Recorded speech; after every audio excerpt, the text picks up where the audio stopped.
Hello and welcome back to my channel. If you're new here, my name is Nkireze, NK Natural Therapy, a certified health coach and a medical laboratory scientist.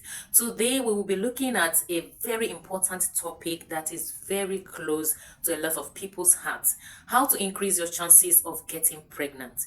Whether you just started trying or you have been on this journey for a while, I've put together 5 science-backed tips that will help you improve your fertility and boost your chances of getting pregnant. So let's get started.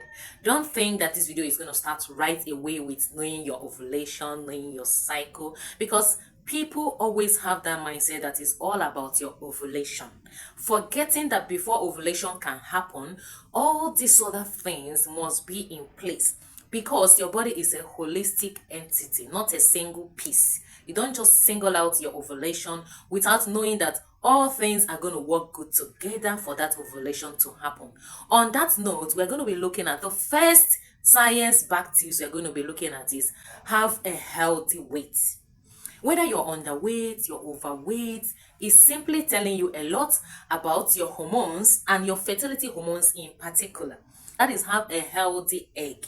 So if you're overweight or underweight, we're looking at a body mass index of between, studies have backed this up, that a body mass index of between 18.5 to 24.9 have maximum chances of getting pregnant. Meaning if you're outside of this range, whether in the upper limit or in the lower limit, you need to consider gaining weight or losing that weight. Your weight is telling you a lot about your ability to ovulate, carry that baby to full term, because all of these things is about hormonal communication. How the hormones are talking to each other. The brain talks to the ovaries, the cortisol talks to the ovaries. You can see it's a chain reaction. Secondly is maintain a healthy diet. That word healthy simply means nourishment. Aim to nourish your body. Don't just eat for fancy food's sake. Don't just eat because this food is cliche. Eat because you want to nourish your body. That nourishment goes deep into the DNA, into the mitochondria, into the building blocks of your egg health, your hormones, and the conducive environment you're creating for the womb where this fertilized egg is going to land eventually. So make sure you are staying away from processed foods, sugary foods, trans fats, highly inflammatory foods that sometimes you eat it, you just notice that your stomach starts rumbling, you notice that you start aching, you notice that you start craving, you notice that you just feel tired or exhausted all the day. Why keep eating it? What it simply means is that you are poisoning your body directly through food, not supporting your hormones indirectly through food, and you don't even know about it. Rather, trying to get pregnant places you in a position where you are able to make good food choices in terms of wholesome foods. When I talk about wholesome foods, I'm simply referring to foods that have life in them. The enzymes in the foods are what gives it life. So we're looking at whole green leafy vegetables, fruits, foods that are not processed. They still maintain the life in them. So when you eat it, it acts as a nourishment to you and not as a poison to you. Hope you're making progress. So the third factor we're going to be looking at is know your cycle. This is about know your ovulation cycle. Know your ovulation day is important. This is how to maximize your chances of that egg getting fertilized. This is where you maximize your timing of intimacy. Because the truth is that timing is everything when it comes to getting pregnant. Many people just calculate their cycle based on the 14th day, assuming that, oh, they all have 28-day cycle. No, not every woman runs on that 28-day cycle. And we have what we call ovulatory cycles and non-ovulatory cycles. Ovulatory cycles means that your cycle length is within 21 to 35 days. Anything less than this or higher than this is considered non-ovulatory cycle. So ovulation problem has landed. So there are several questions that people ask when it comes to my ovulation. They will say, some persons will have questions like, how many days does ovulation last? Ovulation is a 24-hour event, meaning it's a one-day event.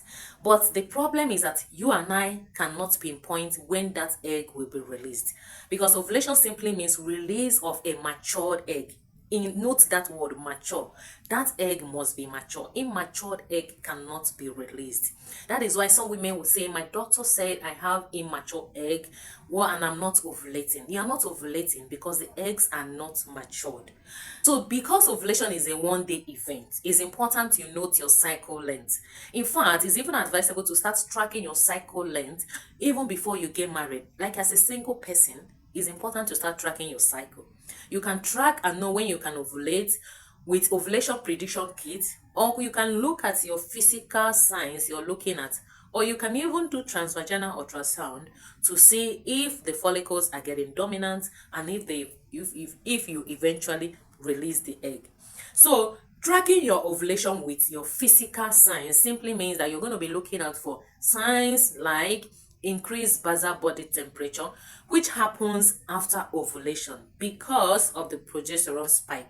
Or you could be looking at your cervical mucus changes, whether it's tilting towards slippery egg-like discharge.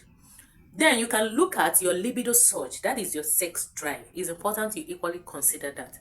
Many a times, we don't know how to calculate our ovulation. Simple mathematical technique you can use to calculate your ovulation day is simply by doing that your cycle length, assuming it's 35, assuming it's 34, assuming it's 29, you just do 29 minus 14.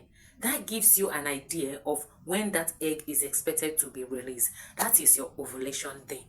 So the next point we're going to be looking at today is cut out alcohol and smoking.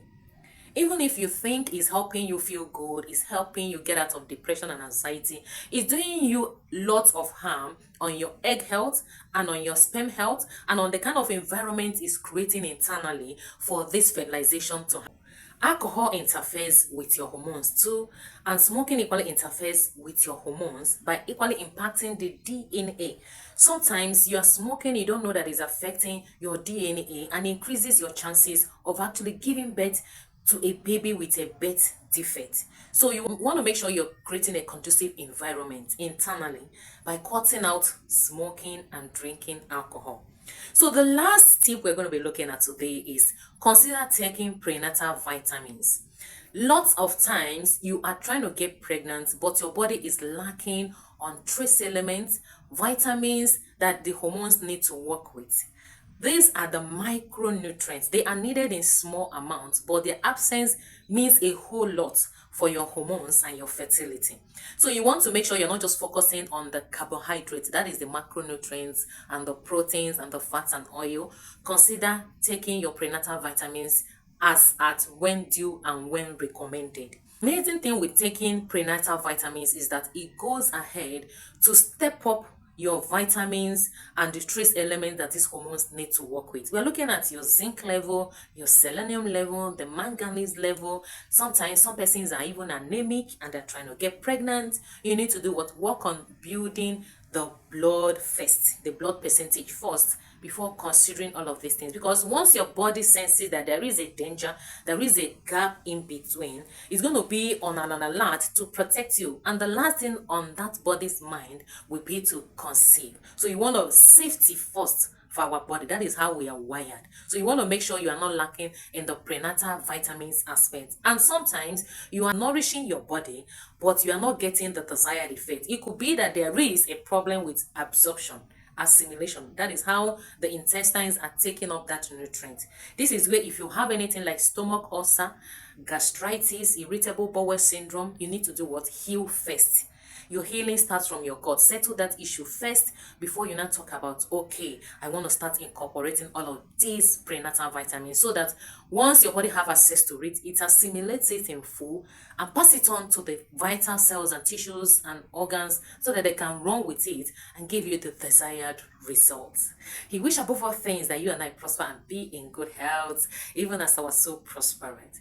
Please like and share this video with your loved ones. And my emphasis on this channel is implementation. Like, it makes no sense when we make videos like this and you don't implement. It's only when you implement you're able to see results and you're able to come back and comment that this really works.